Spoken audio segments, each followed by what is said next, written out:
dia, irmãos. Graça e a paz do Senhor Jesus. Amém. Vamos abrir nossas Bíblias em Atos. Estamos chegando ao fim do mês. O pastor Marconi ainda vai dar mais uma em Atos, né? Mais uma, potencialmente mais de uma, ou mais uma. E a gente termina essa etapa. Atos capítulo 10.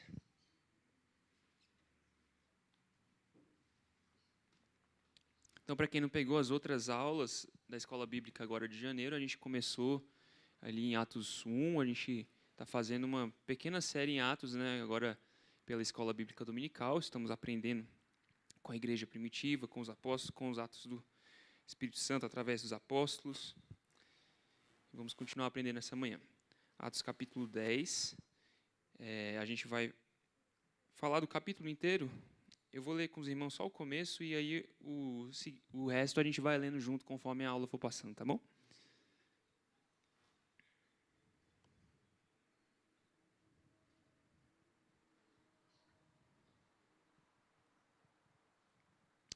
Atos 10. Vamos ler do primeiro versículo até o 8. Morava em Cesareia um homem de nome Cornélio, centurião da corte chamada Italiana, piedoso e temente a Deus com toda a sua casa, e que fazia muitas esmolas ao povo e de contínuo orava a Deus. Esse homem observou claramente durante uma visão, cerca da hora 9 do dia, um anjo de Deus que se aproximou dele e lhe disse: Cornélio. Este, fixando nele os olhos e possuído de temor, perguntou: Que é, Senhor? E o anjo lhe disse: As tuas orações e as tuas esmolas subiram para a memória diante de Deus. Agora envia mensageiros a Jope e manda chamar Simão, que tem por sobrenome Pedro. Ele está hospedado com Simão, curtidor, cuja residência está situada à beira-mar. Logo que se retirou o anjo que lhe falava, chamou 2 dos seus domésticos e um soldado piedoso dos que estavam a seu serviço, e, havendo-lhes contado tudo, enviou-os a Jope. Até aí, o resto a gente vai lendo em seguida. A gente vai ver hoje sobre a inclusão dos gentios na aliança. Até agora, no livro de Atos, a gente não teve um gentio incircunciso entrando na igreja. Até esse ponto, só judeus, prosélitos, essas pessoas iam se convertendo ao cristianismo. Mas, a partir de agora, esse é um texto bem marcante para a nova aliança. Esse é um texto que, a partir de agora, os gentios são incluídos na igreja de uma forma fantástica, como nós veremos. Então, no versículo 1, diz que morava em Cesareia um homem de nome Cornélio. Cesareia já apareceu no livro de Atos aqui. A gente tem o diácono Estevão, que saiu pregando ali pela região, e no final do capítulo 8 ele cai ali em Cesareia. Foi o último lugar que Atos capítulo 8 relata que esse diácono estava pregando. E aí, Cesareia já havia sido alcançada pelo Evangelho, então não sabemos o quanto o Evangelho já tinha entrado naquela cidade. Pode ser que as boas novas já tivessem começado a chacoalhar as coisas lá, né? Já começassem a ser ouvidas ali pelas pessoas da cidade sobre esse Evangelho que estava ali bagunçando o mundo, né? Perturbando o mundo inteiro daquela região. E em Cesareia morava esse centurião chamado Cornélio. Um centurião era um comandante romano, ele comandava ali uma unidade de cerca de 100 soldados. E aí, no versículo 2, diz que Cornélio era piedoso e temente a Deus com toda a sua casa, e que fazia muitas esmolas ao povo e de contínuo orava a Deus. Então, esses termos aqui, piedoso e temente a Deus, eles são usados no livro de Atos de uma forma até constante. Eles sempre designam um grupo de gentios que era um grupo que conhecia o Deus de Israel, um grupo que até temia esse Deus de Israel, seguia o judaísmo até certo ponto, mas era um grupo que não tinha sido circuncidado. Então, eles não eram considerados prosélitos, a comunidade judaica não tinha abraçado eles. Eles até participavam de algumas coisas. O próprio Cornélio disse que ele seguia alguns costumes da religião judaica, né, do Deus de Israel. Ele então temia esse Deus de Israel, que é o Deus verdadeiro, o Deus do Antigo Testamento, que vai se revelando agora mais ainda no Novo Testamento. Diz que ele era piedoso e temente a Deus. E, apesar disso, diz o texto que ele era piedoso e temente a Deus com toda a sua casa.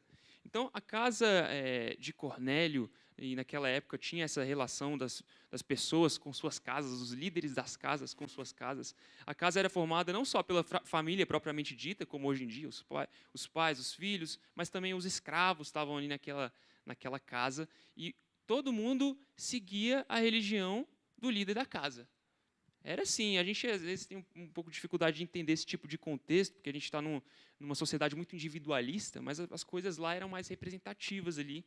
Se o líder da casa seguia, logo todo mundo ali seguia a religião dele. Até por isso nós vemos batismos de casas inteiras no livro de Atos. Porque se o líder da casa, ou os pais se convertiam, toda a casa seguia com eles, representados nesse líder, e aí todo mundo era batizado, inclusive as crianças que tivessem nessa casa. Então, muita gente diz que batismo de crianças você não acha em lugar nenhum na Escritura. Nós achamos batismos de casas inteiras, inclusive as crianças que estivessem nessas casas. Então, o fato de Cornélio adorar a Deus, ao Deus de Israel, levou ele a trazer a sua casa para esse contexto de adoração também. Cornélio colocou a sua casa para conhecer o Senhor. Esse é um princípio importante para nós. Nós não precisamos apenas, e aí digo isso para os homens das suas casas, né? Os líderes dos seus lares. Vocês precisam não apenas crer no Senhor, mas vocês precisam crer no Senhor de forma que vocês discipulam a sua casa a crer no Senhor. E Cornélio fazia isso aqui. Todos os membros ali adotavam a religião de Cornélio.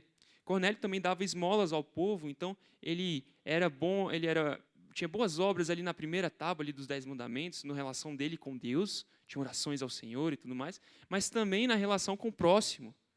Ele demonstrava amor prático, ele dava esmolas, ação social, ele era disciplinado nessa disciplina espiritual de dar, ajudar os irmãos, ajudar o povo, ajudar os mais pobres. Cornélio orava continuamente ao Senhor, diz o texto aí.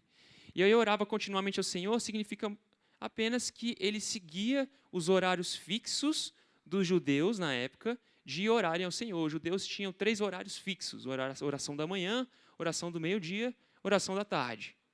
E Cornélio tinha esse hábito de orar sempre pela manhã, tinha um horário fixo, o horário fixo do meio-dia, e a hora nona, que é mais ou menos às 3 da tarde. Né? Mais ou menos não era às 3 da tarde. Ele tinha esses horários fixos. E aí, no versículo 3, diz assim, esse homem observou claramente durante uma visão, cerca da hora nona do dia, um anjo de Deus que se aproximou dele e lhe disse. Então, nesse horário das 3 horas da tarde, um anjo apareceu para Cornélio durante o seu momento de oração fixa.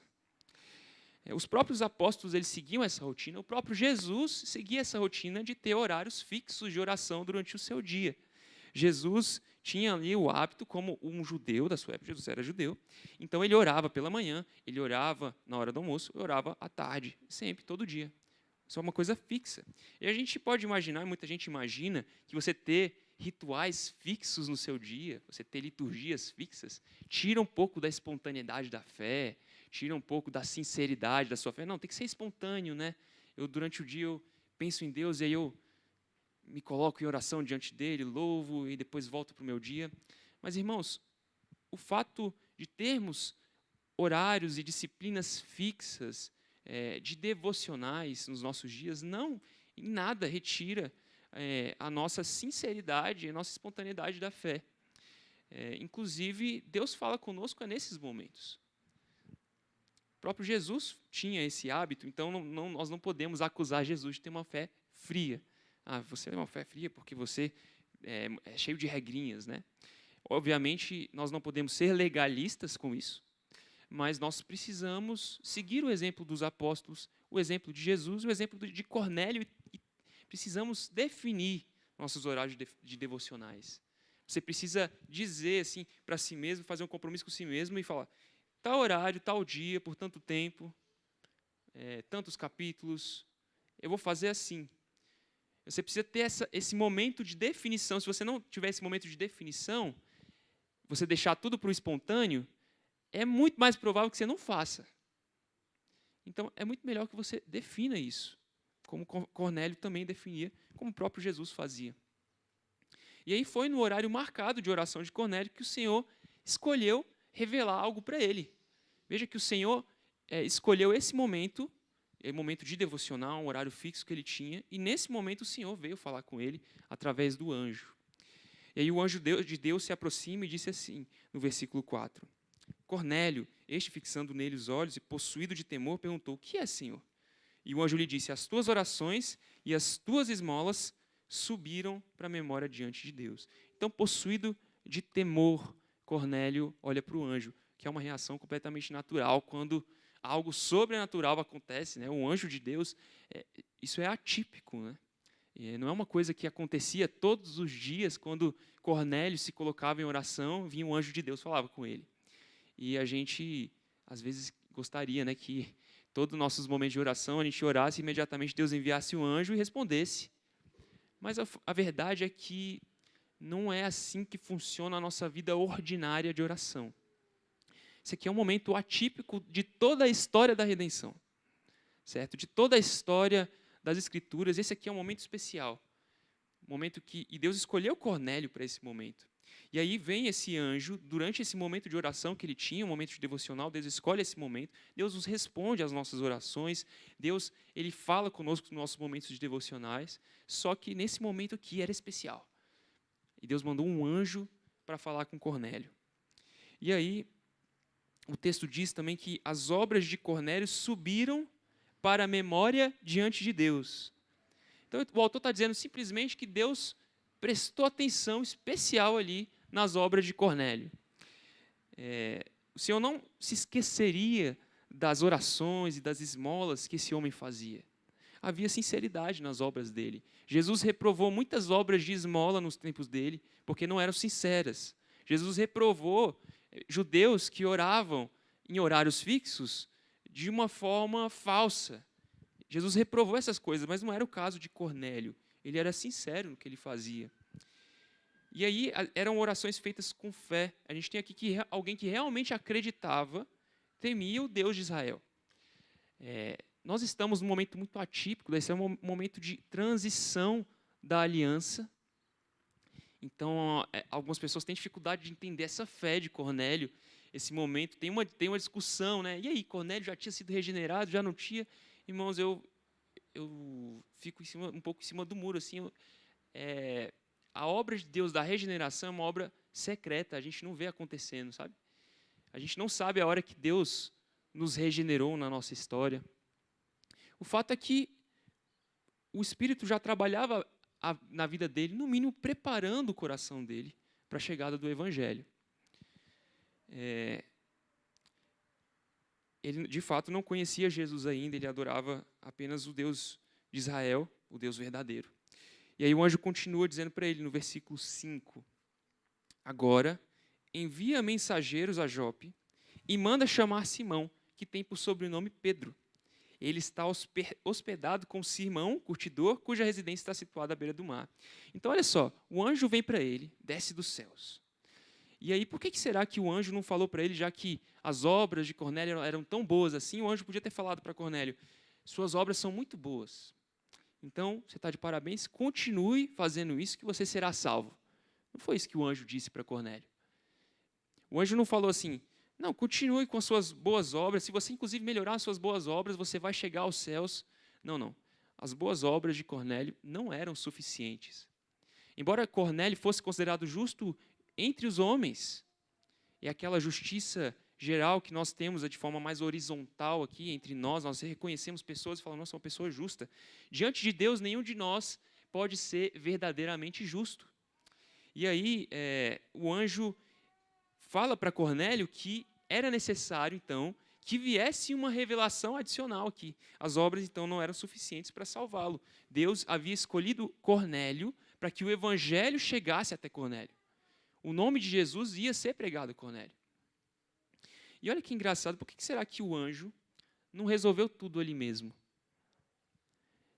Se você chegasse um anjo no momento de oração e te pregasse a palavra do Evangelho, você acha que seria mais provável de você acreditar no Evangelho do que viesse um ser humano que pregasse? Algumas pessoas imaginam, não, se o Senhor mandasse um anjo para pregar para a minha família, aí sim minha família ia crer. Ou, nossa, eu tenho, algumas pessoas gostariam de se apoiar em obras de anjos, né? Imagina, se eu não precisasse falar com o meu chefe, não precisasse falar com o meu colega de trabalho, eu poderia me apoiar nisso. O Senhor manda um anjo, que aí o anjo prega para ele o Evangelho. E aí eu fico tranquilo, eu testemunho aqui, né, com as minhas boas obras, e o anjo completa o trabalho. Mas essa não é tarefa de anjo. É simples assim, essa é a tarefa da igreja. Deus deu a grande comissão para a igreja. E aí o anjo vem dos céus e fala, vai vir um homem que vai pregar o evangelho. Esse homem, ele vai te trazer uma revelação. Mais especificamente o líder da igreja, né, o porta-voz da igreja lá em Atos. Irmãos, esse é o papel de evangelizar, o ministério da evangelização é o privilégio da igreja. Os anjos podem nos auxiliar, podem nos servir na nossa vida ministerial, mas nós nunca vamos poder delegar o trabalho da evangelização aos anjos. Há povos não alcançados, o Senhor manda os anjos. Não, o Senhor quer mandar a igreja. Veja que um gentio ainda não alcançado, Deus mandou um anjo para fazer intermediação para a igreja chegar nesse homem. Porque a igreja precisava pregar o evangelho de Deus para esse homem. E aí, versículo 7. Logo que se retirou o anjo que lhe falava, chamou 2 dos seus domésticos e um soldado piedoso dos que estavam a seu serviço, e, havendo-lhes contado tudo, enviou-os a Jope.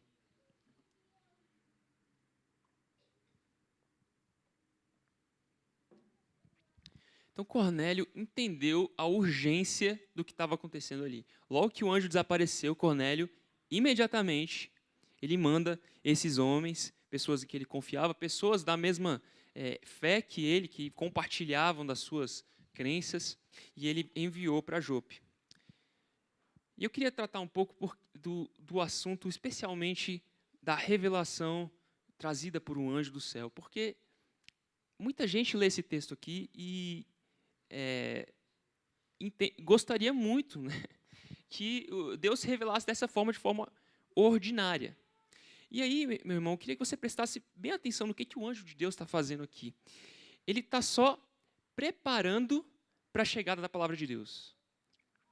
Então, veja, a revelação que salvaria Cornélio não era a revelação que o anjo estava dando. A revelação que salvaria Cornélio era a palavra de Deus, a pregação do Evangelho, a simples pregação do Evangelho, suficiente para salvar os homens. Então, meu irmão, se você precisa de uma visão, então que seja uma visão que te leve às Escrituras, porque é isso que o anjo fez aqui. O Evangelho é o poder de Deus para a salvação de todo aquele que crê, ele é suficiente para nós. Então, cuidado para não ficar impressionado demais com o anjo. Seria como olhar para um desses letreiros de LED que ficam piscando, e aí você, ao invés de olhar para o que está escrito ali no letreiro, você fica, nossa, ele brilha, olha só como a luz dele, a tecnologia, e você nem lê o que está escrito. O anjo aqui está aqui para iluminar a mensagem do Evangelho, que era pública.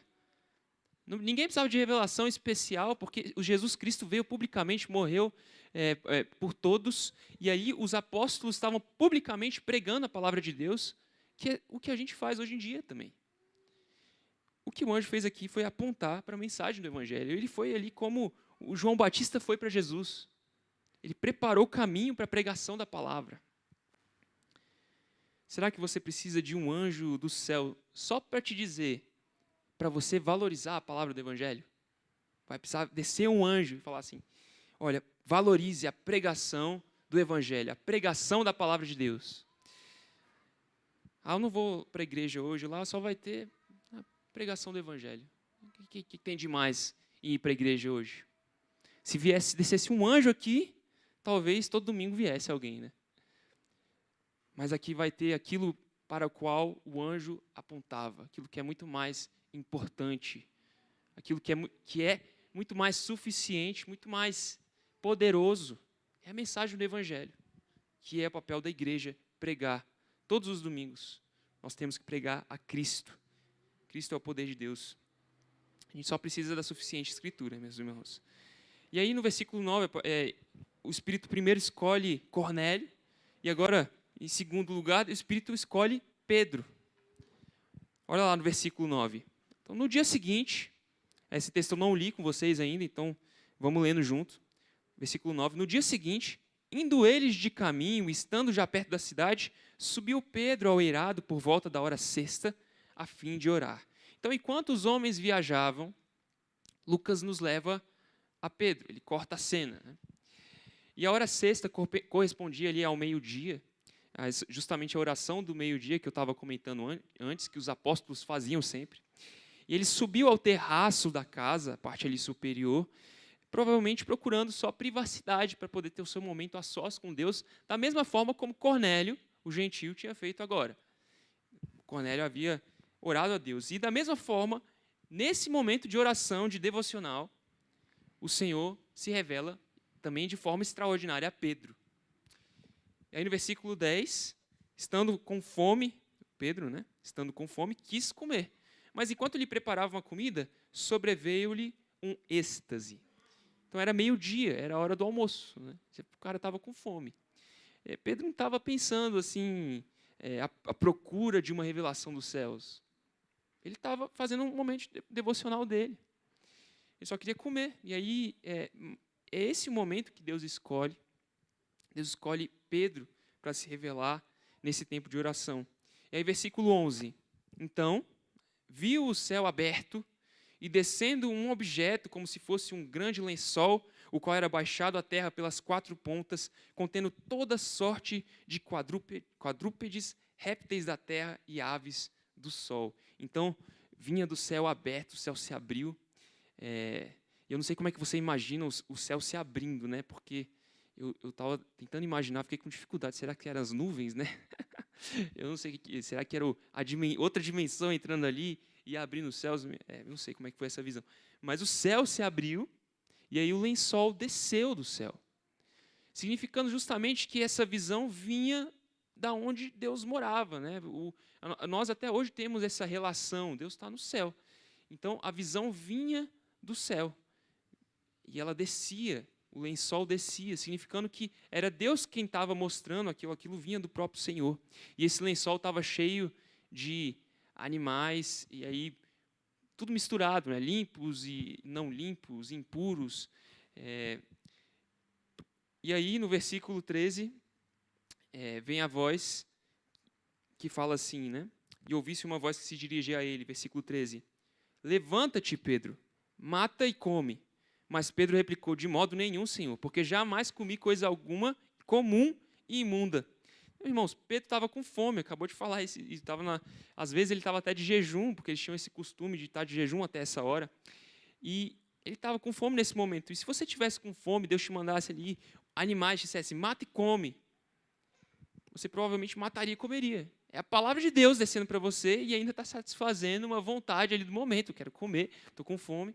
Deus fala, mata e come. Mas a repulsa de Pedro por aqueles animais, por aquela atitude de comer esses animais considerados impuros para os judeus, era tão grande que mesmo nesse momento de fome, um momento que ele estava esperando ali, o almoço estava ficando pronto, e o próprio Senhor falando, e Pedro não tem dúvidas aqui que é a palavra do Senhor, Pedro, e até o Nicodemos comenta isso, é até contraditório, ele fala, Senhor, não, como é que você vai falar para o próprio Deus, e você fala assim, Senhor, meu Deus, soberano, não, não vou obedecer a sua ordem. E aí ele meio que tenta ver se Deus se toca, né? Deus, é impuro, né? Como assim? O Senhor está me orientando a comer esse negócio? Ele repudiava isso. E como é que funcionava esse negócio dos alimentos que eram comuns e imundos? Segundo Pedro falou aqui. Eles eram comuns porque eles não eram santos. Algo santo é algo separado para um uso especial.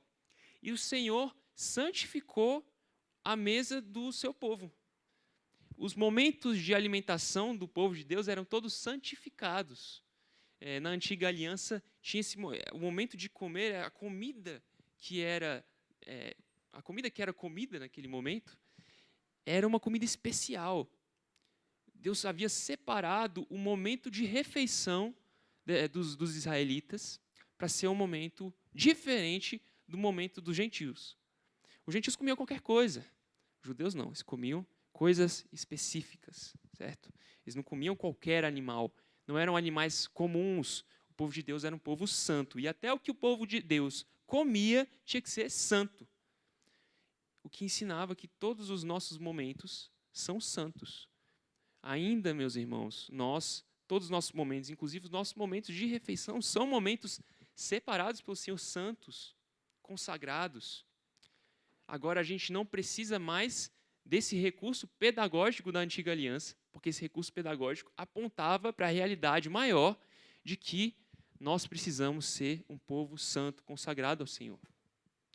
E aí tinha vários níveis na santidade nos alimentos, né?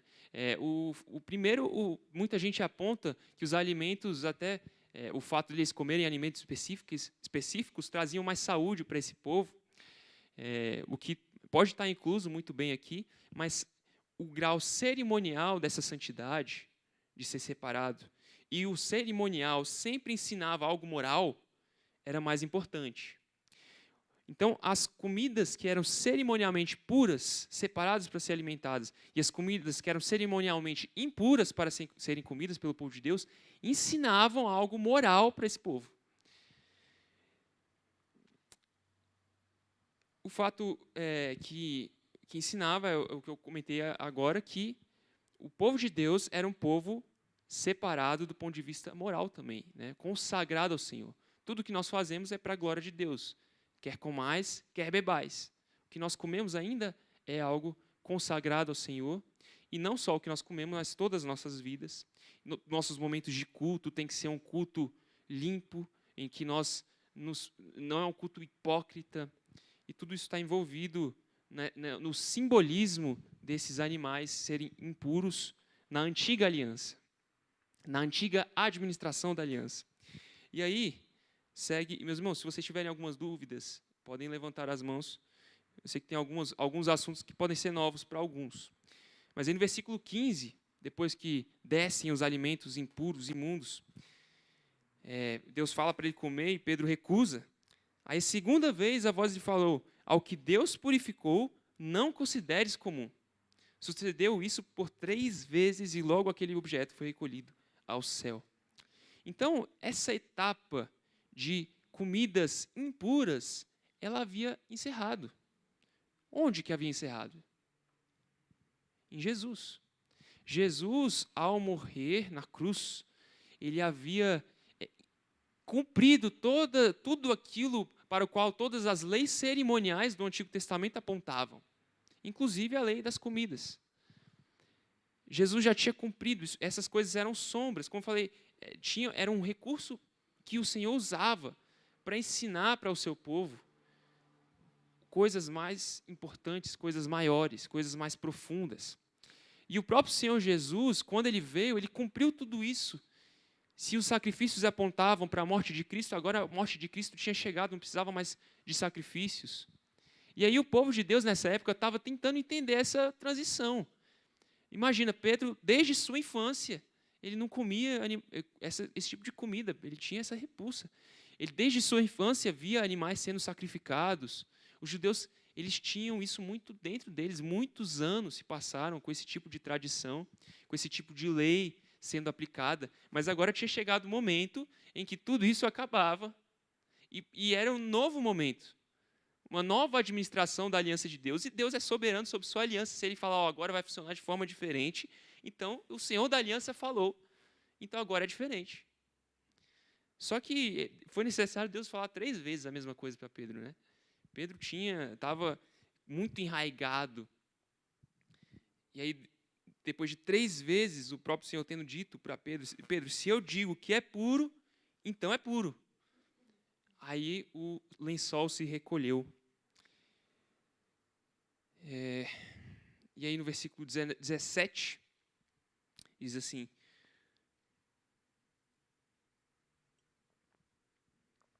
Atos 10, versículo 17. Enquanto Pedro estava perplexo sobre qual seria o significado da visão, eis que os homens enviados da parte de Cornélio, tendo perguntado pela casa de Simão, pararam junto à porta.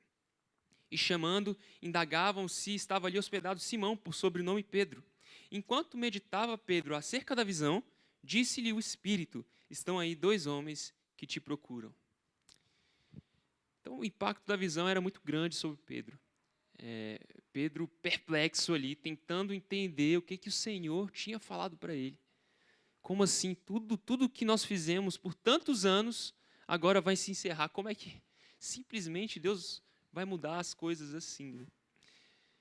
A própria palavra de Cristo, em sua vida, já havia adiantado para os apóstolos que isso aconteceria. Lá em Marcos 7, Jesus fala algo assim, se vocês puderem abrir comigo, Marcos 7.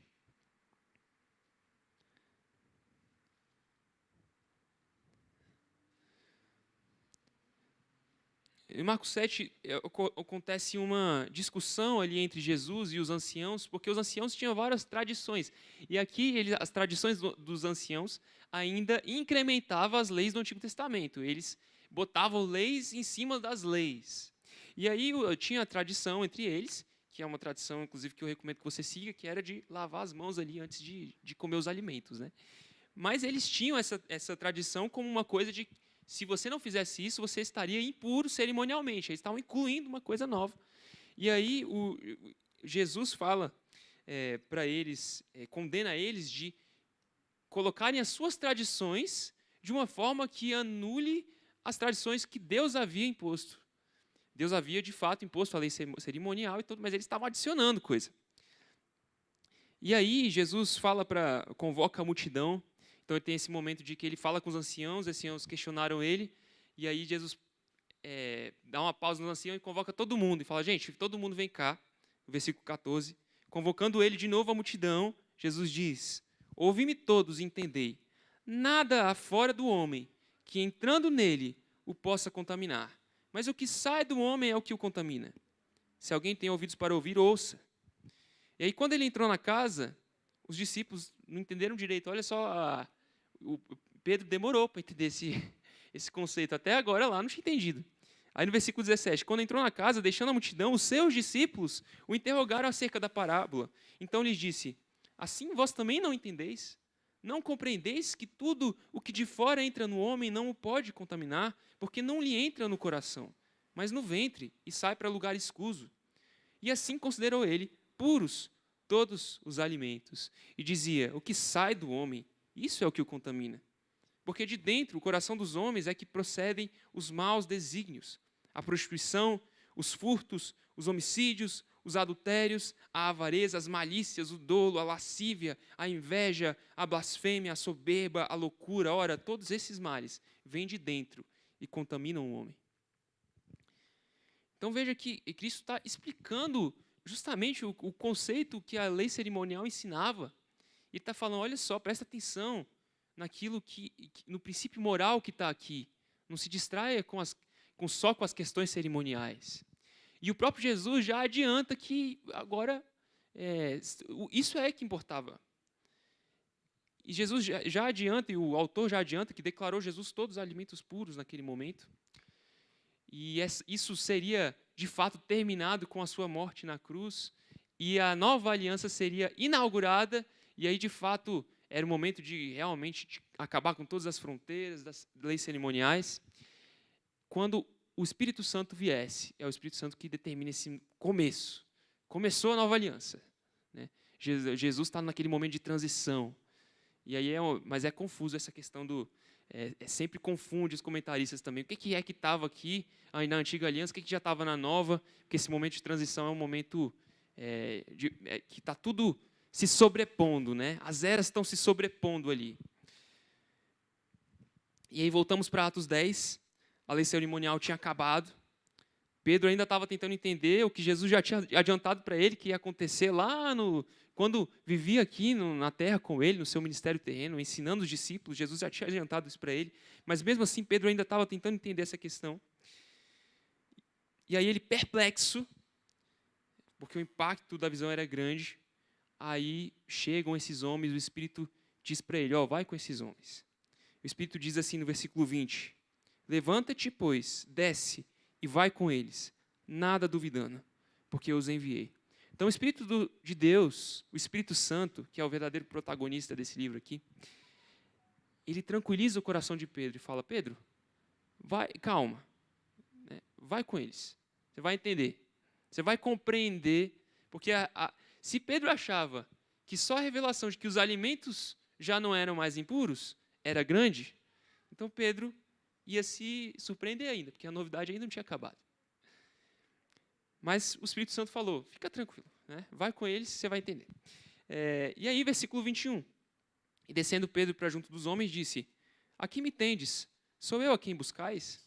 Aqui viestes. Então disseram, o centurião Cornélio, homem reto e temente a Deus e tendo bom testemunho de toda a nação judaica, foi instruído por um santo anjo para chamar-te à tua casa e a ouvir tuas palavras.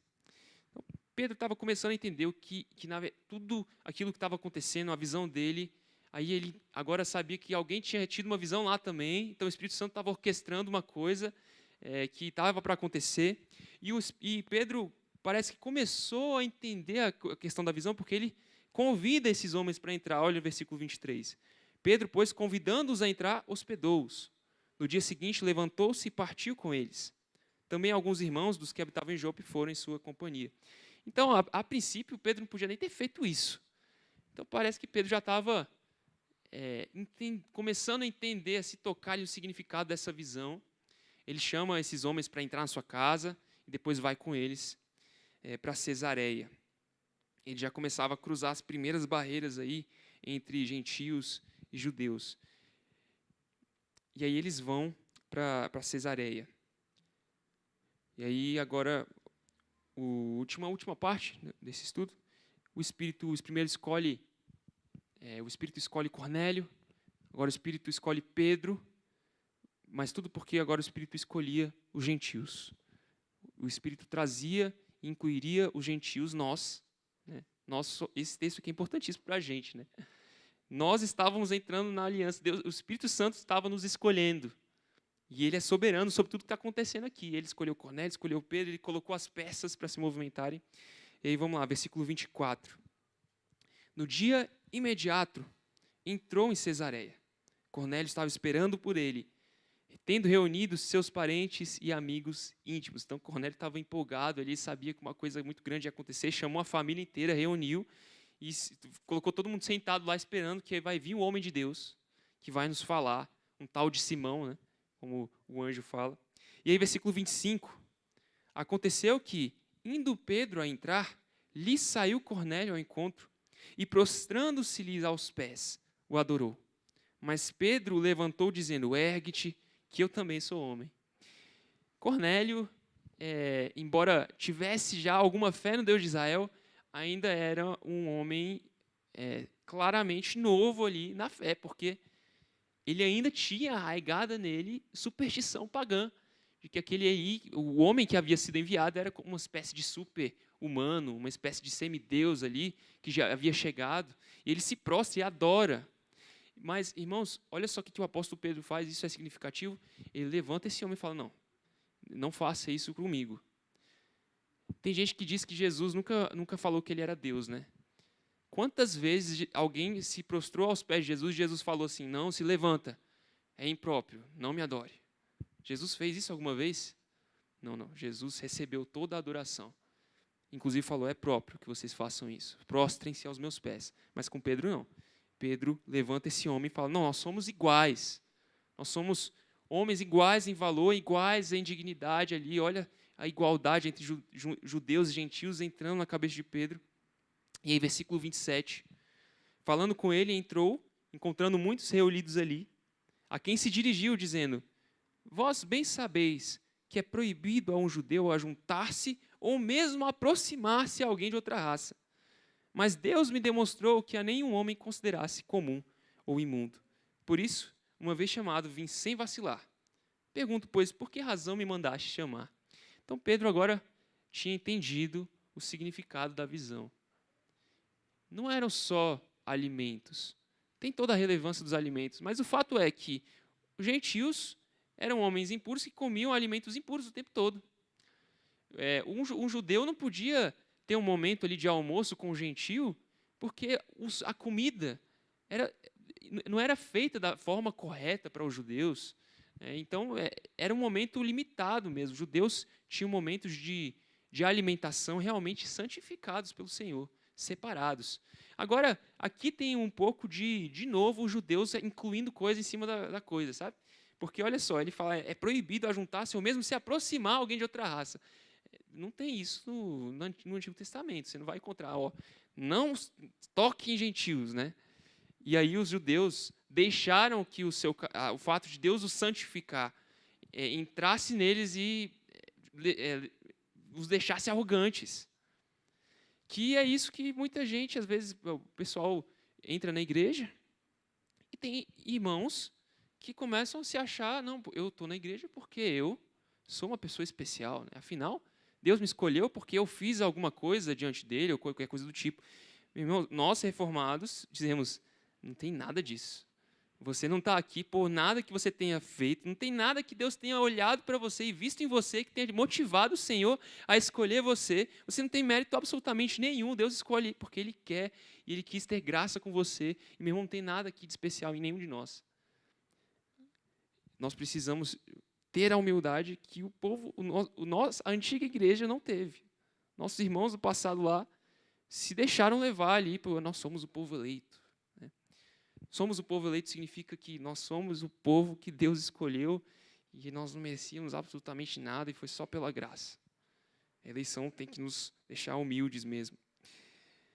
E agora Pedro tinha entendido que os gentios, veja bem, se a lei cerimonial acabou, por que os gentios deveriam ser considerados impuros?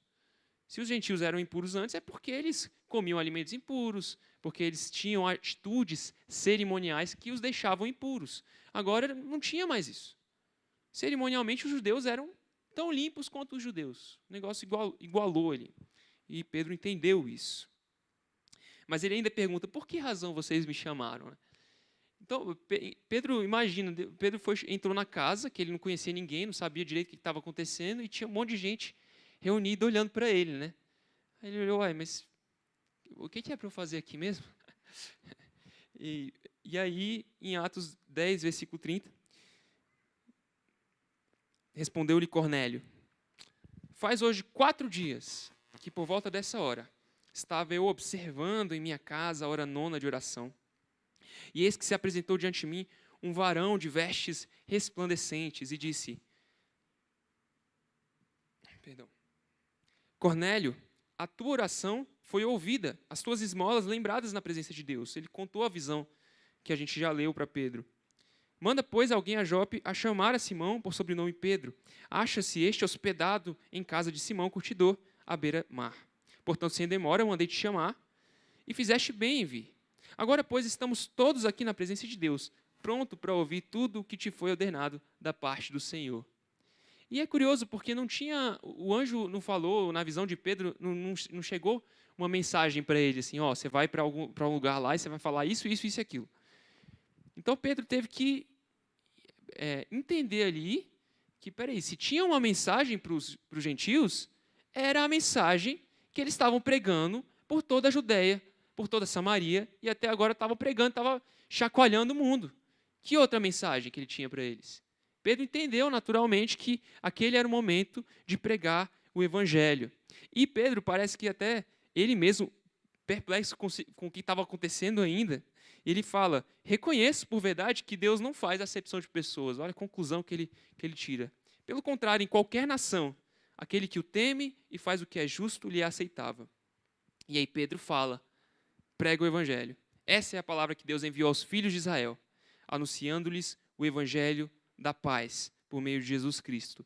Este é o Senhor de todos. Então o evangelho tinha chegado. Obrigado, Max. Tinha chegado finalmente para os gentios. Pedro entende isso. Diante daquela situação, não tinha escapatória para Pedro.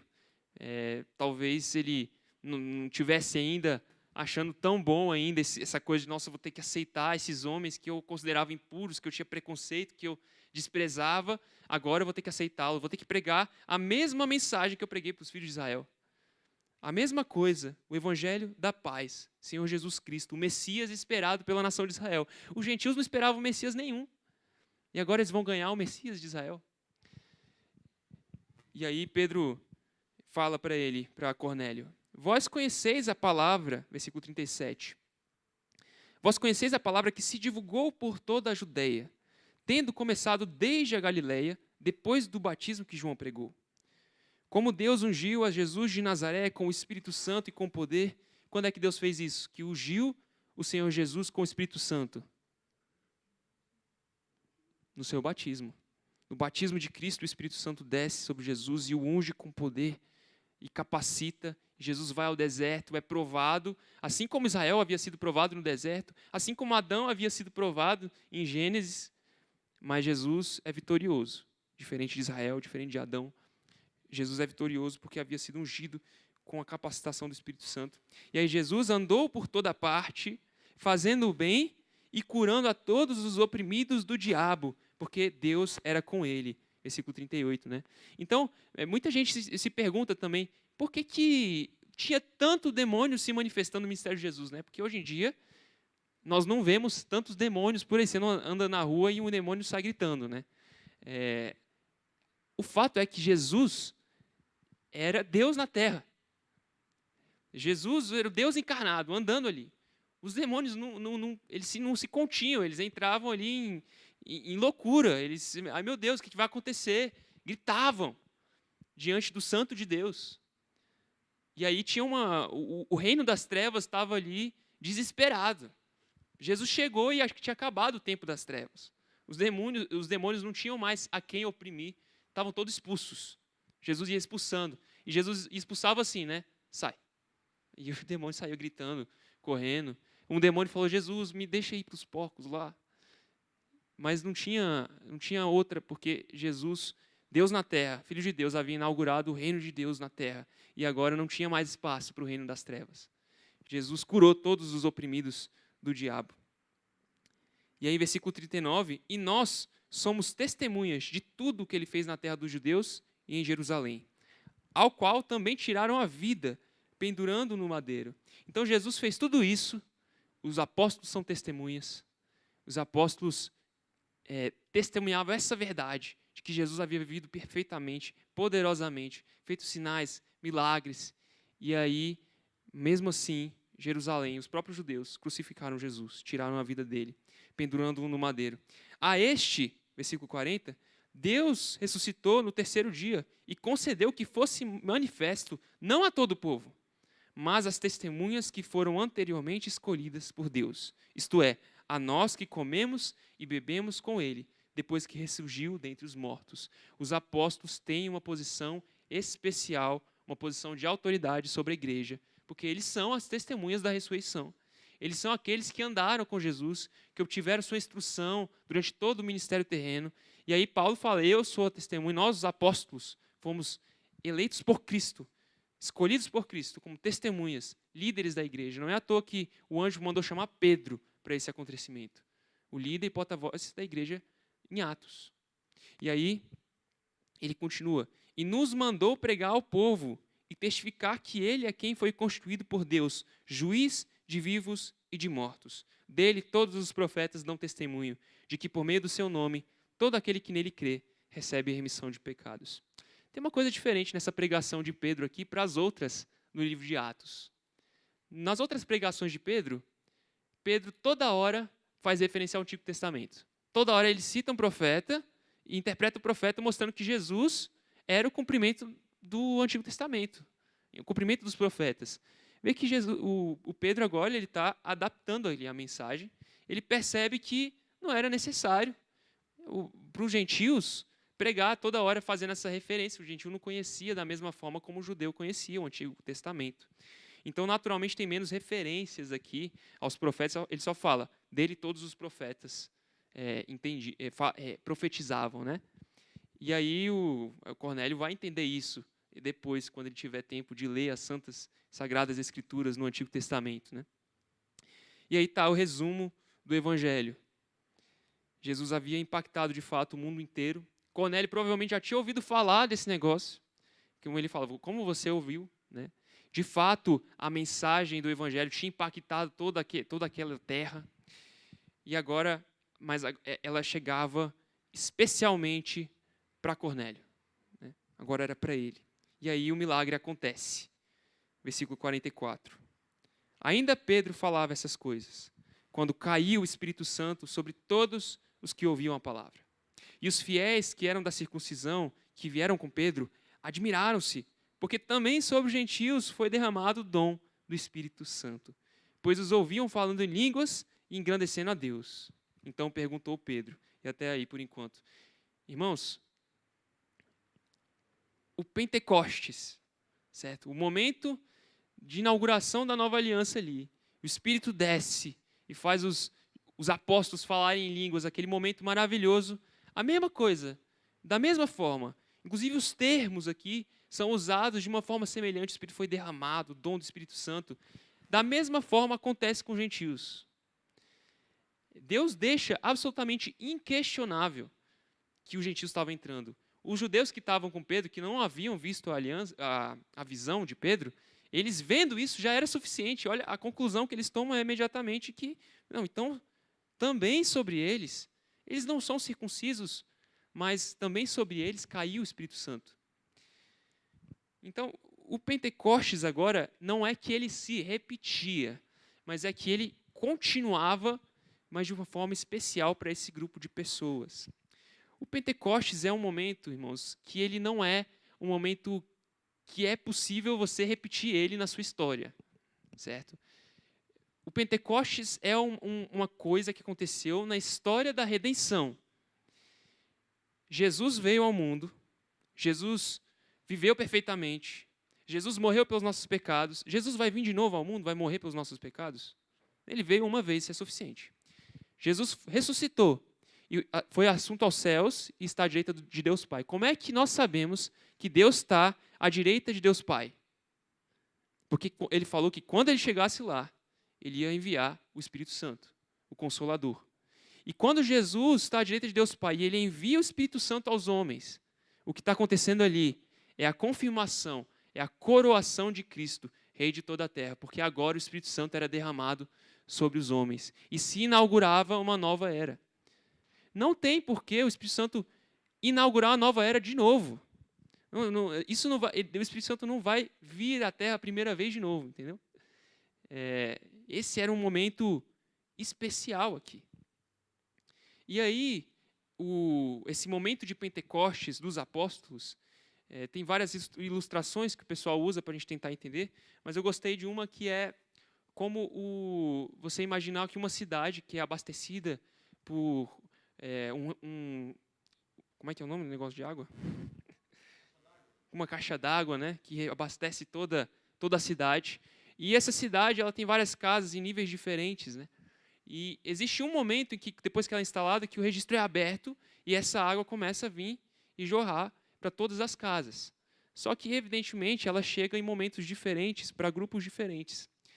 E para o grupo dos gentios, Deus escolheu que fosse uma forma praticamente equivalente, para que não houvesse questão nenhuma. Esse é um dos momentos mais importantes aí do Novo Testamento, depois do ministério de Cristo. O próprio apóstolo Paulo, ele fala o tempo todo que esse mistério que estava oculto ali no Antigo Testamento, o mistério qual? Que os gentios foram incluídos na aliança. Então isso é muito, muito grande, muito importante. E agora o Pentecoste chegava também aos gentios. E as línguas foram ditas, o sinal dos apóstolos também, idiomas que foram ditos, da mesma forma aconteceu aqui. Eles falaram como sinal de que a nova aliança tinha chegado para eles.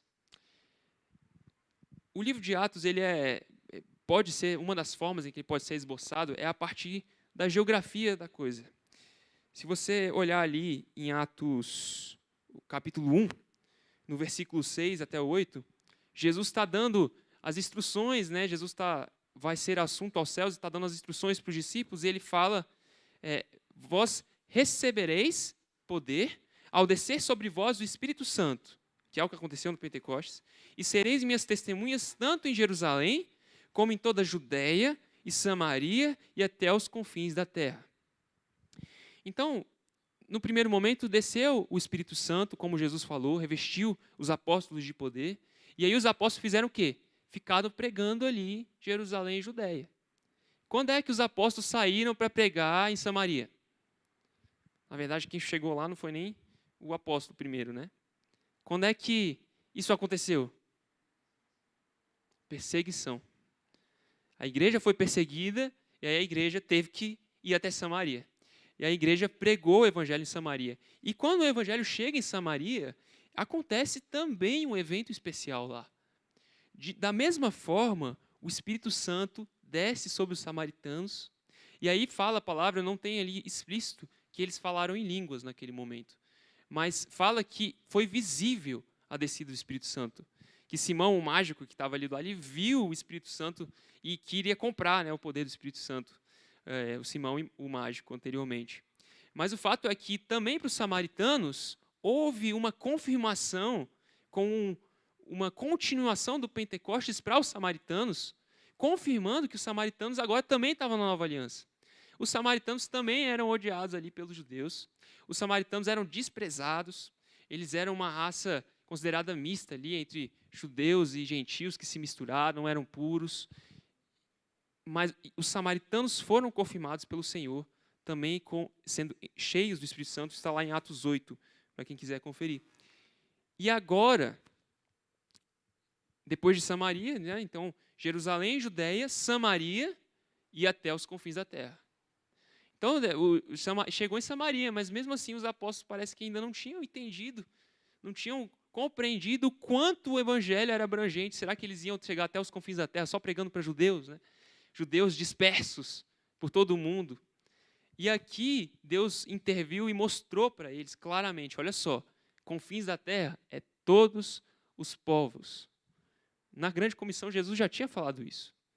Mas por causa da nossa fraqueza, por causa dos nossos preconceitos, Deus mostra de forma fantástica a chegada dos gentios. Tão fantástica quanto foi a chegada nos judeus. E agora os gentios falavam em línguas, também idiomas, né, idiomas conhecidos.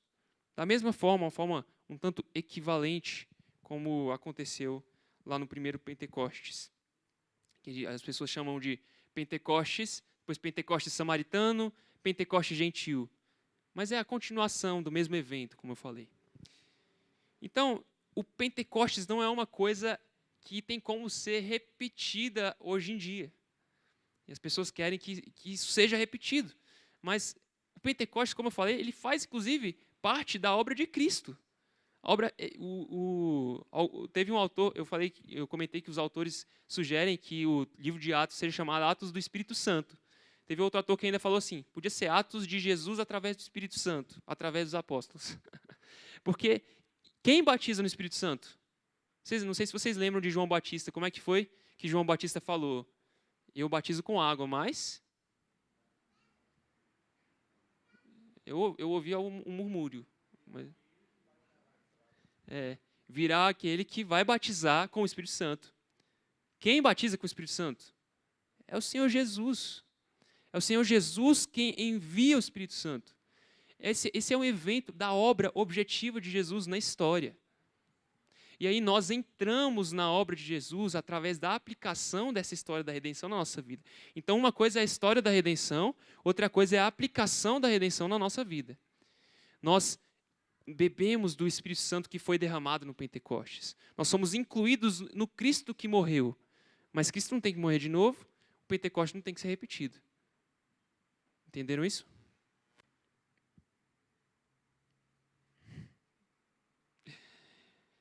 Então, esses incidentes, eles são expressões públicas da realidade secreta de que Cristo havia sido exaltado como Senhor de toda a glória. E aí, o pedido messiânico de Cristo, do Filho ao Pai, era o envio do Espírito Santo, que foi enviado pelo Pai e pelo Filho. E aqui a gente pode encerrar, mas só queria continuar só um pouco a leitura, até um pouquinho do capítulo 11, para os irmãos verem o impacto disso naqueles que não presenciaram, né? Espera aí que eu fui para Marcos para ler o trecho. Mas depois que acontece isso, que eles... meu irmão, perdão, tem que terminar aqui em relação ao batismo, né? Porque eles falam em línguas, acontece o Pentecoste gentil, e aí pergunta Pedro, lá no versículo 47, porventura, pode alguém recusar a água para que não sejam batizados estes, que assim como nós receberam o Espírito Santo? E ordenou que fossem batizados em nome de Jesus Cristo. Então lhe pediram que permanecesse com eles por alguns dias. Então a conclusão ali foi, esses homens entraram na aliança. E quando os homens entraram na aliança, é curioso, porque aqui não tem o momento deles fazerem aquela profissão de fé mais pública do que a gente vê. Você crê? Creio. Então batizo. O que eu quero dizer com isso é o seguinte, as evidências eram claras. Tendo evidências claras de que a pessoa está na aliança, batiza. E o batismo sela elas nessa aliança no povo de Deus visível. E aí, quando chega ao conhecimento dos outros apóstolos, eles ficam justamente, que história é essa, Pedro? Eles cobram Pedro de explicar esse negócio que aconteceu lá. Como é que você batizou gentil? Gentios são impuros. E aí, Pedro conta toda a história que aconteceu.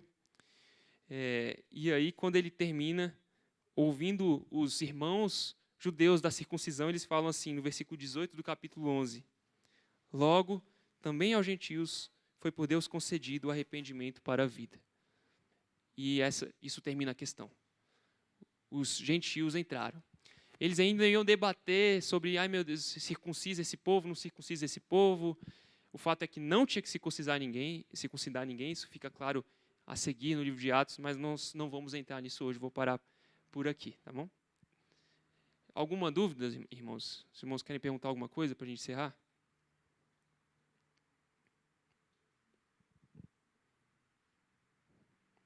Então vamos orar. Senhor nosso Deus, queremos agradecer a Ti, porque pela Tua graça nós estamos hoje em dia na Tua Santa Aliança. Nós recebemos o Espírito Santo quando cremos, fomos incluídos, Pai, no Teu Santo Espírito. E o derramamento do Espírito que alcançou os apóstolos, hoje em dia também nos alcança quando nós cremos na Tua Palavra. Senhor, nos enche desse Santo Espírito para que nós preguemos com intrepidez, para que nós sejamos constantes nas nossas disciplinas espirituais, como os apóstolos eram, como Cornélio era. Mas te pedimos que esse poder que existia nos apóstolos, que existia na igreja primitiva, também nos encha para que nós preguemos a Tua Palavra. Nos ajuda, Senhor, a pregar a Tua Palavra com fidelidade, em tempos difíceis, tempos com desafios. Nos ajuda a discipular nossas casas, a pregar a Palavra nas nossas casas, a discipular nossos filhos, nossos irmãos, nossas esposas, nossos maridos. Senhor, nos ajuda, Pai. Te pedimos que o Teu Santo Espírito atue nessa igreja, como o Senhor atuava lá no começo da Tua Santa Igreja. Em nome de Jesus. Amém.